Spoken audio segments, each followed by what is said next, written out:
जय हिंद। तो समझते हैं लगातार कई वर्षों का संघर्ष अब मानदेय वृद्धि के ऊपर आकर समाप्त हो चुका है।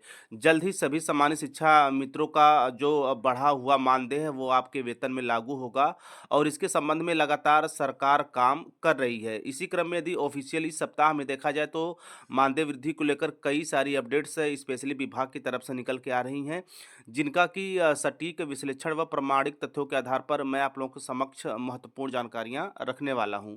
इसी क्रम में आप देख रहे होंगे कि शिक्षा की रीढ़ कहे जाने वाले सम्मानित शिक्षा मित्र अपने मानदेय वृद्धि को लेकर लगातार कई वर्षों से संघर्ष कर रहे थे, जिस पर अब विराम लग चुका है और जल्द ही इलाहाबाद हाई कोर्ट के आदेशानुसार वित्त मंत्रालय व उत्तर प्रदेश सरकार की तरफ से इस तत्वाधान में लगातार कदम आगे बढ़ाए जा रहे हैं और जल्द ही आपको एक बड़ी खुशखबरी ऑफिशियल जो है कि देखने को मिल सकती है। इसी क्रम में आगे चलते हैं और कुछ तथ्यों का विश्लेषण करते हैं। तो सबसे पहले यहाँ पे कोर्ट नंबर 2 आप देख रहे होंगे और स्पेशल केस यह मानदेय वृद्धि के ऊपर इलाहाबाद जो है हाई कोर्ट बेंच में की गई थी।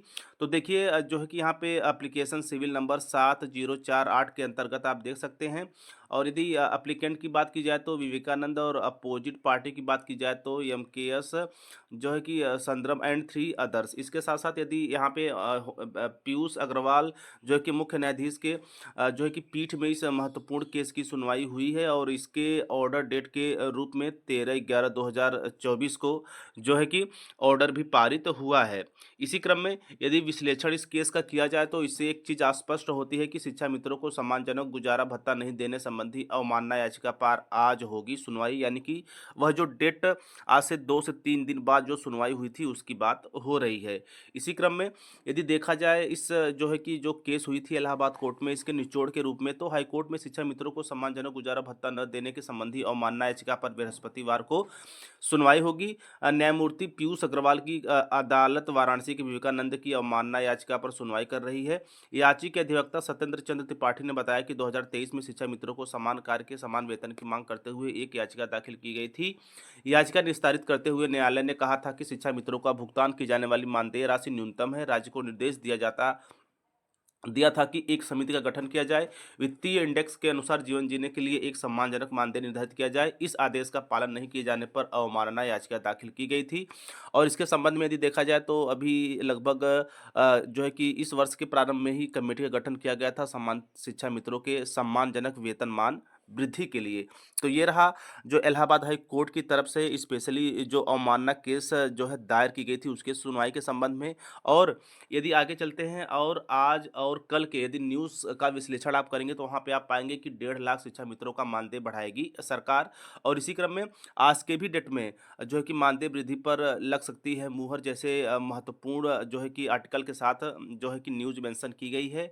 तो यहाँ पे आप देख सकते हैं प्रदेश सरकार ने इलाहाबाद हाई कोर्ट में दी महत्वपूर्ण जानकारी। इसीलिए मैंने पहले आपको इलाहाबाद हाई कोर्ट का महत्वपूर्ण केस स्टेटस उसके संबंध में महत्वपूर्ण जानकारी के उपरांत आज की जो अपडेट निकल के आ रही है उसको जोड़ते हुए आगे की जानकारी स्पष्ट कर रहा हूं।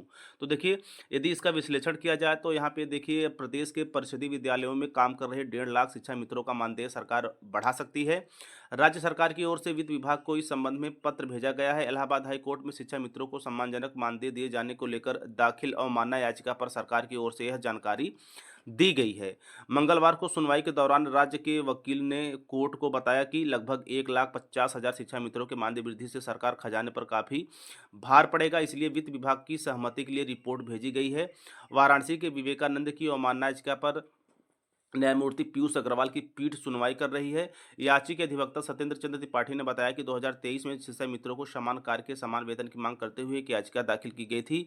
याचिका निस्तारित करते हुए न्यायालय ने कहा था कि शिक्षा मित्रों को दिए जाने वाला मानदेय काफी कम है। कोर्ट ने सरकार को निर्देश दिया था कि एक समिति का गठन किया जाए, वित्तीय इंडेक्स के अनुसार जीवन जीने के लिए एक सम्मानजनक मानदेय निर्धारित किया जाए, जैसा कि स्पेशली उस कोर्ट ऑर्डर में जो मैंने आप लोगों के साथ साझा किया उसमें मेंशन किया गया था।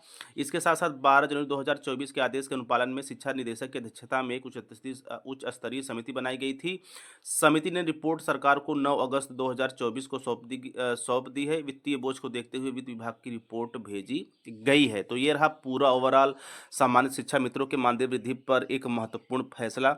चूंकि पूरा हम सभी को पता है कि एक भारी भरकम बजट चाहिए, बहुत ज़्यादा भारी तो नहीं बट एक बजट चाहिए और बजट की बात होगी तो वित्त मंत्रालय में यह रिपोर्ट अवश्य भेजी जाएगी।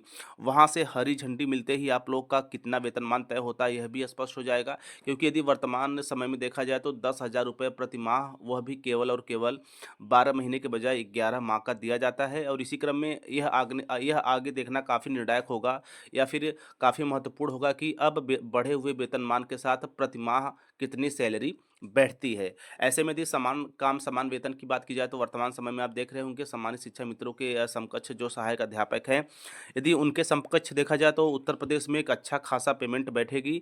बट यहाँ पे वित्त मंत्रालय की तरफ से अभी कुछ कहा नहीं गया है, क्योंकि अभी मैं आप लोगों के साथ कुछ अनुमानित जो है कि पर मंथ के हिसाब से सैलरी बता दूं तो कहीं न कहीं यह अभी जल्दबाजी होगी। तो थोड़ा-सा हम वेट करते हैं कि वित्त मंत्रालय की तरफ से कितना वेतनमान बढ़ाए जाने की बात जो है कि की जाएगी, जो कि उत्तर प्रदेश में 1.5 लाख शिक्षा मित्रों को लाभ पहुँचाएगी। तो इसी क्रम में अब तो ये जो है कि लगातार इस जो है कि वर्ष यदि आरंभ से बात की जाए तो मानदेय वृद्धि पर लगातार काम हो ही रहा है, चूँकि थोड़ा-सा लेट हुआ है। इसी क्रम में कमेटी के साथ-साथ अब अपने जो है कि हाई कोर्ट के आदेशानुसार जो पूरी रिपोर्ट है, वह वित्त मंत्रालय भेजी गई है। वित्त मंत्रालय से पुष्टि होने के उपरांत आप लोग को बढ़ा हुआ मानदेय ऑफ़िशियल अनाउंसमेंट के साथ आप लोग के समक्ष होगा, जिसकी जानकारी मैं भी आप लोगों के साथ टीचर प्लानिंग पॉइंट चैनल के माध्यम से साझा कर दूँगा। तो जो न्यूनतम इंडेक्स होता है जीवन यापन का, उसको आधार बनाते हुए वित्त मंत्रालय एक सेट करेगा कि कितना जो है कि वित्त मंत्रालय की तरफ से आप लोग को वेतन बढ़े हुए वेतनमान के रूप में जो है कि अमाउंट रिलीज़ किया जाता है। उसके बाद जैसे ही वहाँ से रिलीज़ किया जाएगा, आप लोग के मूल वेतन में उस जो है कि बढ़े हुए जो है कि राशि को ऐड करके पर मंथ के हिसाब से आपको सैलरी दी जाएगी। और ईश्वर करे कि एक अच्छा खासा सैलरी आप लोग की बने, ताकि जीवन में हो रही जो तमाम तरह की कठिनाइयाँ हो, उससे थोड़ी-सी राहत आपको मिल सके। आगे चलकर जानकारियों की इसी श्रृंखला में जुड़े रहिए आप टीचर प्लानिंग पॉइंट चैनल के साथ, क्योंकि मेरा पूरा प्रयास रहता है कि ऑफ़िशियल तथ्यों के आधार पे, प्रमाणित तथ्यों के आधार पर जानकारियाँ आप लोग के समक्ष रखी जाए, ताकि किसी भी तरह की कोई भी कन्फ्यूज़न न रहे। तो मिलते हैं नेक्स्ट वीडियो नेक्स्ट इन्फॉर्मेशन के साथ, तब तक स्वस्थ, व्यस्त और मस्त रहिए। जय हिंद, वंदे मातरम।